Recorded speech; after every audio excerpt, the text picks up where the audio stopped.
అందరికీ శనార్థులు మంచిగున్నారలా నేను వచ్చేసిన ఇయాల సుతం మస్తు మస్తు వార్తలు పట్టుకొచ్చిన ఇంకెందుకు ఆలస్యం మొదలు పెద్ద వార్తలు చూద్దాం పారి కొడంగల్ మదిరకే పోతున్నాయి పైసలన్నీ ఏమైనా సార్ ఆనాడన్న మాటలన్నీ కుదురుతలేదు లోన్ల మాఫీ లెక్క ఏదో ఎటమటం చేస్తుండ్రు పక్కా సర్కారోళ్ళ రూపాయి పావుల పబ్లిసిటీ దొంగోళ్ళు పెట్టిండ్రు రైతుల పైసలకు సూటి ఆళ్ళ కాలే చేసుకుంటుండ్రు పాలాభిషేకం కలెక్టర్ సార్ అన్నారు నేను సైతం ఆమ్దాని పెంచేటోళ్ళకి వచ్చింది తిప్పలా ఇట్లయితే పైసలు ఎట్లా నిండాలే సారు కుండలా నిన్న రేవంతన్ సారు లోన్ల మాఫీ షురు చేసిండు కదా ₹1,00,000 లోపటున్నోళ్ళందరికీ మాఫీ చేసినామని చెప్పుకొచ్చిండు ఇక పోయిన సర్కారోళ్ళు చేసిన లెక్కలు కూడా చెప్పిండు కానీ కారు పాటోళ్ళు ఇంకా చాలా చేసినామని చెప్పుకుంటున్నారు ఇంట్లో నిజమెంతని చూస్తే అసలు ముచ్చట బయటపడ్డది అవద్దని చెప్తే అతికినట్టు ఉండాలంటారు పాపం రేవంతం సార్కి అది కూడా వస్తలేదు ఉట్టుటినే దొరికిపోతున్నాడు పోయిన సర్కారోళ్ళు చేసిన లోన్ల మాఫీ మీద నిన్న ఓ లెక్క చెప్పిండు సార్ గుర్తుకుందా ఓసారి నూరి గత ప్రభుత్వం 2 విడతలుగా 2 సార్లు ప్రభుత్వం ఏర్పాటు చేసిన తర్వాత చేసిన రుణమాఫీ ఒక్కసారి 16,000 కోట్ల రూపాయలు మొదటిసారి రెండవసారి 12,000 కోట్ల రూపాయలు 10 సంవత్సరాలల్లా 2 విడతలల్లా చంద్రశేఖరరావు గారు చేసిన రైతు రుణమాఫీ రైతులకు చెల్లించిన నిధులు 28,000 కోట్ల రూపాయలు కేసీఆర్ ఉన్నప్పుడు 21,000 కోట్ల లోన్ల మాఫీ చేసిండ్రట సార్ గట్టిగా మాట్లాడుకుంటూ చెప్తున్నాడు అంటే లెక్కలు నిజమే కావచ్చు అని అనుకుంటాం కదా కానీ ఇక చూడుండ్రి ఇదే రేవంతం సారు పోయిన నెలలో ఏం చెప్పిండో 5 సంవత్సరాలలో ఆనాటి ప్రభుత్వం చెల్లించింది 12,000 కోట్ల రూపాయలు మాత్రమే రెండవసారి 2018 నుంచి 2023 వరకు చెల్లించాల్సిన 16,000 కోట్లు కానీ చెల్లించిన 9,000 కోట్లు కూడా సరిగ్గా చెల్లించలే ఆగో ఇదేంది కథ నిన్ననేమో 21,000 కోట్లని లెక్క చెప్పిండు జూన్ నెలలోనేమో 28,000 కోట్లని అంటున్నాడు ఏహే సార్ ఎన్నని యాదికి పెట్టుకుంటాడు చెప్పుర్రి 5-6 డిపార్ట్మెంట్ల పనులు సారే చూసుకోవాలన్నాయే నెలకు 4 మాటల ఢిల్లీకి పోయి రావాలన్నాయే ఎట్లా చెప్పుర్రి ఇట్లా కాదు ఓసారి మనం ఉత్తమ్ సార్ని అడిగి చూద్దాము సారు పోయిన సర్కార్ వాళ్ళు ఏ పాటు చేసిరు లోన్ల మాఫీ గత ప్రభుత్వము రుణమాఫీ చేయడంలో కొంత వాళ్ళు మాట నిలబెట్టుకోలేని మాట కూడా వాస్తవం వాళ్ళు 10 ఏళ్ల పాటు టోటల్ లోన్ వ్యవహారంలో ఖర్చు పెట్టిన అమౌంట్ 25,000 కోట్లు 10 ఏళ్ల పాటు అబ్బర కొడుక ఈసారి లెక్క ఇంకోటి ఉన్నది కదా 25,000 కోట్ల రూపాయలని చెప్తున్నాడు ఏహే మనిషికో లెక్క చెప్తున్నారు కదా అసలు మీరు అధికారంలోనే ఉన్నారా ప్రతిపక్షంలో ఉన్నారా సారు లెక్కలన్నీ మీ కాడనే ఉంటాయి కదా అయినా ఇట్లా మనిషికో మాట గడికో ముచ్చట చెప్తున్నారు ఏందని వ్యవసాయం చేసేటోళ్ళు అడుగుతున్నారు సర్కారు వాళ్ళేమో లక్షలోపటిన వాళ్ళు అందరికీ లోన్లు మాఫీ చేసినామని చెప్పుకుంటున్నారు కానీ వేల మంది వ్యవసాయం చేసేటోళ్ళు మాకు రాలేదని అంటున్నారు అంటే ఎవలకు లెక్కలు తెలిసినట్టుగా అనొస్తలేదు నోటికి ఏది వస్తే అది మాట్లాడుతున్నారు పోయిన సర్కారు వాళ్ళ మీద ఉన్న కోపంలో బ్యాంకులకు లిస్ట్ ఇచ్చేటప్పుడు ఏదో ఎటమటం చేసినట్టున్నారు అందుకే అందరికి పైసలు పడలేదని ఊర్లలో మాట్లాడుకుంటున్నారు ఏహే గాయంత లెక్కలు తెలియని వాళ్ళు ఎట్లా పెద్ద పెద్ద కొలువులలో కూర్చున్నారని కడుపులు పట్టుకొని నవ్వుకుంటున్నారు జనం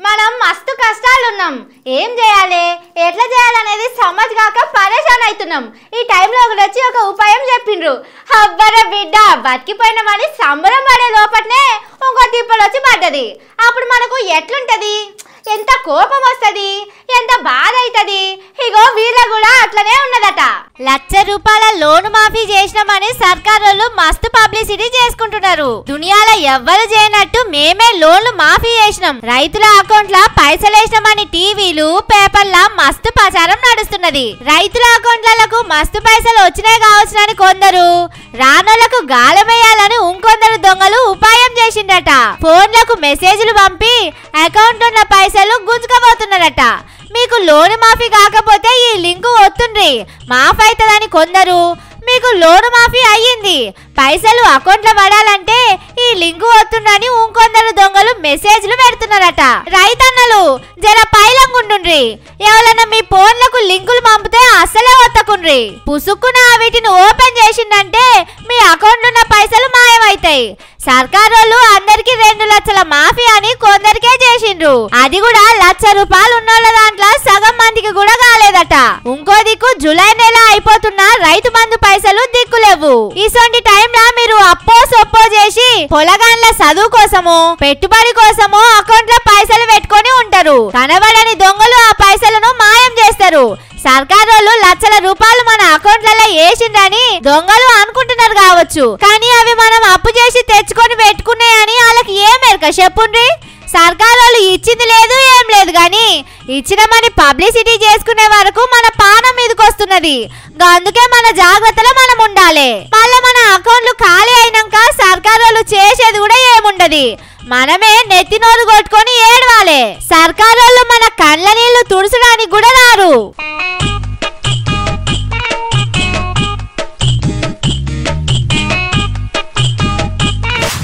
రోజులు మారుతున్నాయి. మారుతున్న రోజులకు తగ్గట్టు మనం కూడా మారాలి. ఈ కాలంలో పని చేసుడు కాదు ముఖ్యం, పని చేయకపోయినా చేసినాం అన్నట్టు పబ్లిసిటీ చేసుకున్నాడు ముఖ్యం. మనం చిన్నగా మర్రిగింజంత పని చేసినా గుమ్మడికాయంత ప్రచారం చేసుకోవాలి. చేతుల కట్టె తుపాకీ పట్టుకొని బుల్లెట్ ముంగడికి 30 కిలోమీటర్లు పోతుందని తుపాకీ రాముడు చెప్పినట్టే మనం కూడా చెప్పాలి. ఇప్పుడు ఇదంతా ఎందుకంటే పిల్ల పుట్టక ముందే కుళ్ళ తయారు చేసినట్టు లోన్ల మాఫీ కాకముందే రాష్ట్రంలో పాలాభిషేకాలు సురువైనాయి. ఇక లోన్లు మాఫీ చేసినాడు ఇంకింత ఎక్కువనే సినిమా నడిచింది. బురదలకు పోయి కేకులు కోసిండ్రు, డీజేలు పెట్టుకొని డాన్సులు చేసిండ్రు. ఇక పాల సన్మానాలకైతే లెక్కనే లేదు. లోన్లు మాఫీ చేసినాడు రేవంత్ సార్కు పాల సన్మానాలు చేయాలని 10 కోట్ల రూపాయలు ఇచ్చిండ్రట. ఇక చూడుండ్రి ఎట్లా చేస్తున్నారు. సంబరంలో చాలా మంది లీడర్లు ఎవలకు పాల సన్మానం చేస్తున్నామో అనేది కూడా మర్చిండ్రు. ఈయనే మాజీ ఎమ్మెల్యే సంపత్ సారు.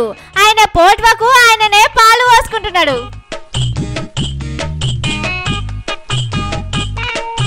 అగో మీదికెళ్ళి 10 కోట్లు పంపిండ్రట. మరి సారు పోస్తున్న పాలు చూడండి ఎంత పల్సగున్నాయో, మొత్తం నీళ్ళే ఉన్నట్టు కొడుతున్నది. అయినా రేవంత్ సార్కు ప్రేమతోని సన్మానం చేస్తున్నారు. అందులో నీళ్లు కలుపుతారా? పాలిచ్చే ముంగట బర్రె నీళ్లు ఎక్కువ తాగింది కావచ్చు, పాలు పల్సగొచ్చినాయి. ఇక సంపత్ సారు ఆయన పోట్వకు ఆయననే సన్మానం చేసుకుంటే కడియం సారు అలా బిడ్డ పోట్వకు పాలు పోసిండు. రాష్ట్రమంతటా ఇదే కదా నడిచింది. ఇక లీడర్లందరూ ఎగబడి సోనియమ్మ, రాహుల్ గాంధీ, రేవంత్ సారు పోట్వలకు పాలు పోస్తాంటే సిద్దిపేట కలెక్టర్ సార్కు కూడా ఊపొచ్చినట్టున్నది. ఆయన కూడా ఓ చెంబుల పాలు తీసుకొని సోనియమ్మకు పోసిండు. అగో కలెక్టర్ కొలువులో ఉండి ఓ పార్టీల లీడర్ కు పాలాభిషేకం చేసినని చూడకుండ్రి. మనసుల సంబరమైనప్పుడు కలెక్టర్ అయితే ఏమున్నది, పార్టీ అయితే ఏమున్నది చెప్పుండ్రి. కానీ పావల వంతు కూడా లోన్ల మాఫీ కాకముందే సంబరాలు గీతీర్లుంటే పుసుక్కున్న తప్పిదారుల మొత్తం లోన్లు మాఫీ చేస్తే వ్యవసాయం చేసేటోళ్ళ కంటే మొదలే పెద్ద ఆఫీసర్లు అందరూ వచ్చి లైన్ బట్టి సోనియమ్మకు, రాహుల్ సారుకు, రేవంత్ సారు పోట్వలకు పాల సన్మానం చేస్తారు కావచ్చు. అప్పుడన్నా జర చిక్కడి పాలు పట్టుకరండి సార్లు. పాలు బిండే ముంగట బర్రెకు నీళ్లు పెట్టొద్దని దాని ఓనర్ కు చెప్పుండ్రి.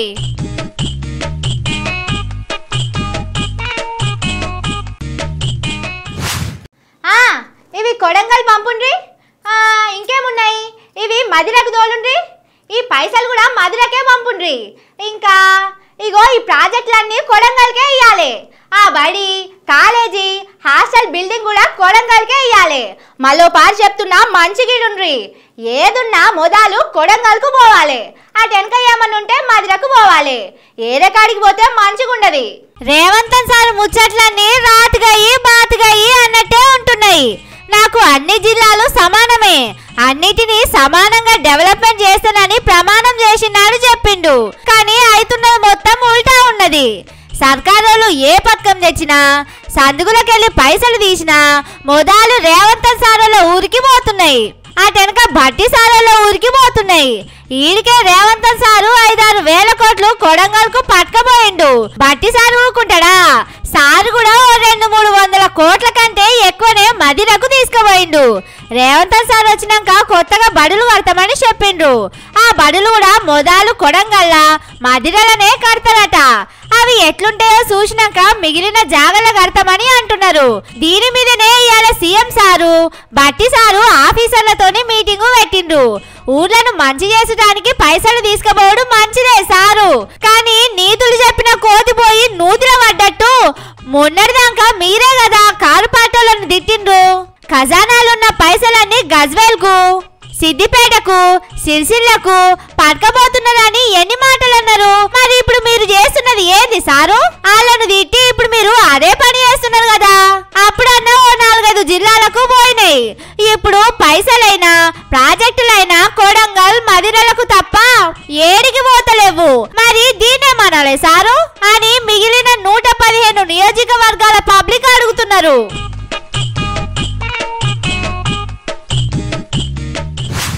ఒక తమ్ముడు ఉన్నాడట, ఇంట్లో పేక ముక్కలుంటే తీసుకొచ్చి వీటితోటి బిల్డింగ్ కట్టడం మొదలు పెట్టిండు. 4-5 అంతరాలు కట్టిండు. ఇంటోల ముంగట గల్లా ఎగరేసుకుంటా చూసిండ్రా ఎట్లా బంగ్లా కట్టిండో, మీకేళ్ళకన్నా చేయొస్తుందా ఇట్లా అని అన్నాడట. పక్క పొంటే ఉన్న ఓ తీట పిల్లగాడు ఫ్యాన్ కట్టుకొచ్చిందట. అయిపోయే మొత్తం పేగ ముక్కలు కుప్పైనాయి. ఇగో వీళ్ళ కథ కూడా అట్లనే అవుతున్నదట. పాపం కాంగ్రెస్ వాళ్ళకు గోసనే ఉన్నది. బలం పెరుగుతున్నదని మీదికి సంబరపడ్డా లోపట మస్తు భయపడుతున్నారట. కారు పార్టీలకెళ్ళి ఈడికి 10 మంది ఎమ్మెల్యేలు షేయి పార్టీలా చేరిండ్రు. మా బలం మస్తు పెరిగిందని రేవంత్ సారు చెప్పుకుంటున్నాడు. కానీ ఊర్లలో కాంగ్రెస్ వాళ్ళే వాళ్ళ మీద తిరగబడుతున్నారు. మొన్న గూడెం మహిపాల్ రెడ్డి సారు కాంగ్రెస్ కు పోయిండు కదా, అది అయినాక నిన్న ఊర్లోకి పోతే ఇగో ఇట్లున్నది కదా.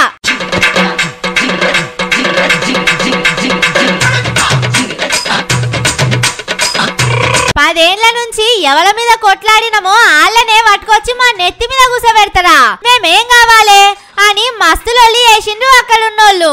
ఇక్కడ ఒక్క జాగల్నే కాదు, కారు పార్టీకి వెళ్ళి కాంగ్రెస్ లకు ఎమ్మెల్యేలు పోయిన అన్ని జాగల్లా ఇట్లనే లొల్లులు నడుస్తున్నాయి.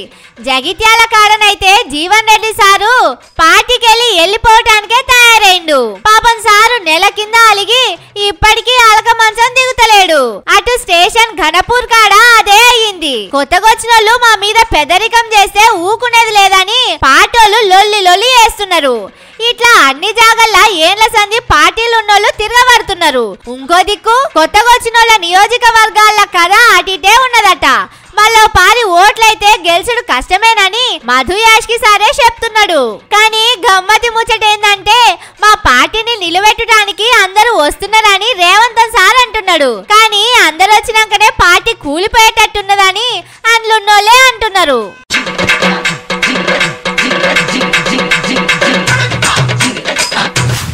మీకు బీర్ తాగే అలవాటు ఉన్నదా? పలానా కంపెనీ బీరే తాగాలని మనసు కొట్టుకుంటున్నదా? బీరు తాగకపోతే నాకే పిర్స కట్టకపోతున్నదా? అయితే ఎమ్మడే బీరు తాగుడు బంద్ చేయండి. మంచి గోరి చెప్తున్నా, ఇంటే మీకే మంచిది. గాపిల్ల చెప్తే ఇంటమా అని అనుకున్నారనుకో, మిమ్మల్ని దేవుడు కూడా కాపాడలేడు. బీరు అలవాటున్న అన్నలు జర మనసు మంచిగా పెట్టి చూడుండ్రి ఈ వార్త. చాలా మందికి పొద్దుకు 4 బీర్లు తాగంది మనసున పట్టది. అదేదో అమృతం తాగినట్టే చేస్తారు. కానీ ఆ అమృతం ఎట్లున్నదో చూడుండ్రి. యాక్ పాడుగాను మురికి కాలువల నీళ్ళ లెక్కనే ఉన్నది కదా, ఎట్లా తాగి పాడైతారో ఏమో పోండ్రి. మహబూబాబాద్ జిల్లా అనంతారం కాడ ఈ కమ్మడి బీరు దొరికిందట. తెరవక ముందే గబ్బు వాసన వస్తున్నదట. ఈ అన్న చెప్తున్నాడు చూడుండ్రి. చుట్టాలు వచ్చిందని తీసుకుపోయిందట. పుసుక్కున తాగి పానాలు పోతే ఎవరు జిమ్మదారని అడుగుతున్నారు. బంధువులు వచ్చారని ఒక బీరు తీసుకోపోదామని గంగా వైన్స్ దగ్గరికి రావడం జరిగింది. తీసుకున్నాక ఇంటికి తీసుకుపోయి చుట్టాల దగ్గర పెట్టి ఓపెన్ చేద్దాం చూసే లోపు మొత్తం కల్తీ కలిసి వాసన గుంబ వాసన వస్తుంది. ఇది వచ్చి మళ్ళీ గంగా వైన్స్ వాళ్ళని సిబ్బందిని అడిగితే మా తప్పేమి ఉండదు. మరి ఏం చేద్దామంటావు అన్న? ఈ కల్తీ బీర్లను ఎట్లా బంద్ చేసుడు? గవర్నమెంట్ సాయంత్రం పూట పైపులు పెట్టి చెక్ చేసే బదులు ఇలాంటి వైన్స్లలో అప్పుడప్పుడు ఎక్సైజ్ అధికారులు తనిఖీలు చేసి ఇలాంటి కల్తీ మద్యం అమ్మకుండా కఠిన చర్యలు తీసుకోవాల్సిందిగా. మంచి ఉపాయం చెప్పినవన్నా. ఇక మహబూబాబాద్ కాడ ఇట్లుంటే భువనగిరి జిల్లా నారాయణపురంలా బీరు సీసాల సిగరెట్ ముక్కలు వచ్చినాయట. చూడండి, సిగరెట్ ముక్కలు. ఇది వచ్చేసి వైన్స్ సరళ వైన్స్ అని నారాయణపూర్లో జరుగుతుంది. ఇలాంటి అంటే సిగరెట్ ముక్కలు ఉన్న ఆ బీర్లు ఇవ్వడం వల్ల ఎంతో మంది పేద ప్రజల ప్రాణాలతో వీళ్ళు చెలగాటమాడుతున్నారు. పాపం పాడుగాను ఇట్లుంటదా చెప్పుండ్రి. ట్యాక్స్ కట్టి రాష్ట్రాన్ని బతికిస్తున్నోళ్లకు ఇట్లా కల్తీ బీర్లు అమ్ముతారా? తాగేటోళ్ళు ఇంట్లో బియ్యానికి దిక్కు లేకున్నా జేబులున్న పైసలని బీరు షాప్ లో పెట్టి రాష్ట్రం కోసం తిప్పల పడుతున్నారు. వాళ్ళ పానం ఖరాబ్ అయినా రాష్ట్రం ఆమ్దాన్ని పెంచుతున్నారు. అసొంటోళ్లకు ఈసొంటి శతాశతరం ఉన్న గబ్బు వాసన వచ్చే బీర్లు అమ్ముతారా? రేవంత్ సార్ కి తెలిస్తే ఏమన్నా ఉన్నదా? అసలే సారు మందు ఆమ్దాన్ని పెంచుమని ఆఫీసర్లకు చెప్తున్నాడు. దుకాణపోలేమో ఈసొంటి బీర్లు అమ్ముతున్నారు. ఇట్లయితే తాగుడు బంద్ అయి ఆమ్దాన్ని తక్కువ అవుతుంది. రేవంత్ సారు మీరే దీని మీద మనసు పెట్టాలి. జల్దిన జూపల్లి సార్కు చెప్పి మంచి బీర్లు తెప్పించి అమ్ముండ్రి. మందు ఆమ్దాన్ని తక్కువైనాక బాధ